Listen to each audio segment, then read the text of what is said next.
ako si Tony Walang dito sa Pugis, La Trinidad, Benguet. Nung nagle-lettuce ako simula nung pagka-graduate ko, nagtanim na ako. Yung unang experience ko dito rin sa greenhouse, ako yung nag-prick ng lettuce, yung mga ganyan. And then hanggang sa pumunta ako dun sa garden, production area na. Since 2011 at ako nagtanim doon sa garden hanggang nag-expand ako.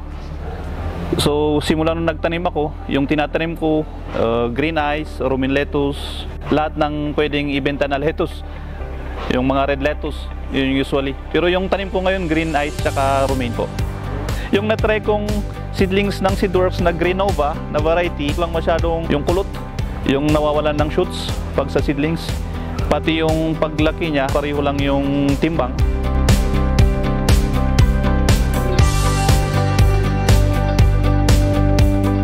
So far so good naman yung variety. Nakakukumpit siya sa ibang varieties ng green ice.